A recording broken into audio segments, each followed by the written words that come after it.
Pakiramdam ko ay imposibleng pumunta sa Norway at sabihin ito kay Mandana ngayon dahil alam ko na kung hindi lilipas ang tag-ulan, napakahirap maglakbay sa hindi madaan ng mga kalsada sa kanyang nayon. Sinabi ko na kung gusto kong pumunta, pupunta ako sa Norway at sasabihin sa kanya, ngunit sa daan patungo sa Mudigir nakita ko si Carvalho na naglalakad sa kalsada. Naisip ko kaagad na kapag sinabi ko sa kanya, sasabihin niya ito kay Mandana. Ipinarada ko ang jeep, bumaba at sinabing, "Hello, sir." "Hello, mahal kong binata. Halika sa opisina. Matagal na kitang hindi nakikita. Ano ang dahilan?" Tanong niya. "Hindi, sir. Bakit mo ako iniistorbo?" Sagot ko naman. Hindi. Dapat kang pumunta. Mayroon akong isang nakakatawang kwento na sasabihin sa iyo. Tungkol sa pinakabagong natuklasan, sigaw niya. Sinundan ko siya sa kanyang istasyon ng pagsasaliksik, hindi naniniwala na magkakaroon ng anumang bagay na kawili-wili sa boring na laboratorio na ito. "Mandana, halika dito para sa isang bagay, Ginoo," sabi ko. "Oh, malalaman ko bukas." Nagbakasyon ako ng 1 linggo at nagkampong sa kanyang nayon. "Ang kanyang nayon ay isang magandang lugar," sabi niya. Nagulat ako. Paano siya makakapagpalipis ng ilang linggo sa kanyang kubo? Gaano ba kasabik ang siyentipikong ito na manirahan sa isang kubo na putik sa tag-ulan? Naisip ko na dapat mayroong isang uri ng tagapamagitan.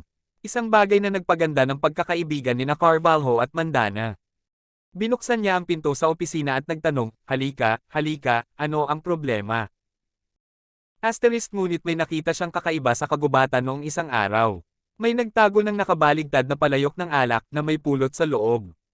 Sinabihan ko si Mandana na gumawa ng bahay pukyutan. "Kung pupunta si Mandana dito, sasabihin mo ba sa akin ang isang bagay na dapat kong makita?" Sabi ko. "Oh, ano ito? Isang pukyutan na may pulang ulo. Napansin mo ba ang isang pukyutan na may puting ulo? Dapat kong subukan kung anong uri ng pukyutan ito. Ang mga pukyutan na may puting ulo ay hindi gaanong kapaki-pakinabang," sabi niya. "Saan mo nakita ito, Ginoo? Kung makalapit ka ng sapat, magsisimula itong lumipad ng hindi ka tinitingnan." "Hindi, mali ang pagkakaintindi mo. Alam mo iyon. Ipapakita ko sa iyo kung paano haharapin ang mga bubuyog.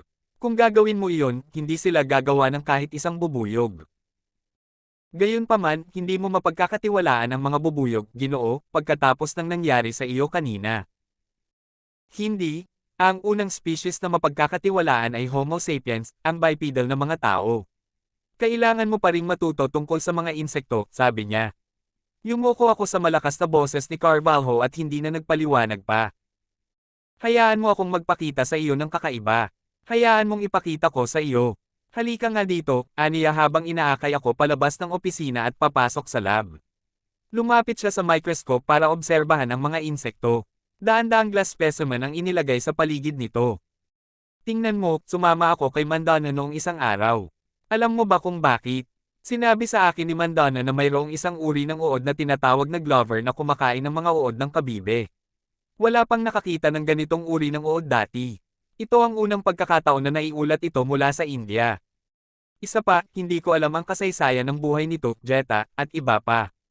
Ang ganitong uri ng uod ay may 2 ilaw sa kanyang buntot at mga ilaw, nag-iingat ng ilang mga kahon ng pukyutan, at ang mga bulate ng kabibe ay laging umaatake at kumakain ng mga bubuyog.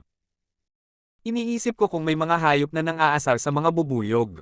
Hindi kinakagat ng mga bubuyog ang mga uod na ito, Ginoo," sabi ko. Hindi. Ang uod ng kabibe na ito ay may isang uri ng simbolo. Kumakapit ang mga bubuyog dito, at kinakain ito ng uod na kabibe. Minsan, habang nililinis ni Mandana ang bahay pukyutan, nakita niya ang uod na ito. Tila gumagalaw ito sa kahon na nakabukas ang ilaw. Sa wakas, napagmasdan niya ang mga galaw nito at nalaman niyang kumakain ito ng mga uod ng kabibe.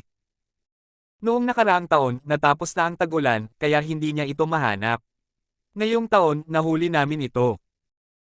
Sinabi niya iyon at ipinakita ito sa mikroskopyo. Ang uod ay sapat na malaki upang makita ng mata, ngunit ito ay mukhang mas malaki at mas mahusay sa ilalim ng mikroskopyo.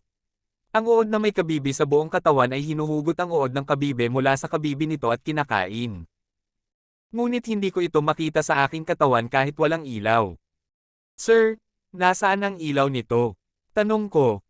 "Nakakatawa. Tingnan mo nga, Parating na, sabi niya sabay kuha ng gamit niya at hinawakan iyon. Biglang may zag sound.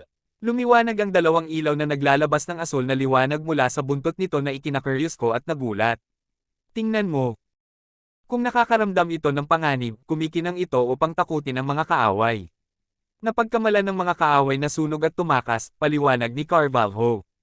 Interesado ako sa maliit na mundo ni Carvalho. Nako, kamangha-mangha, Ginoo. Hindi ko alam ang lahat ng ito, sabi ko.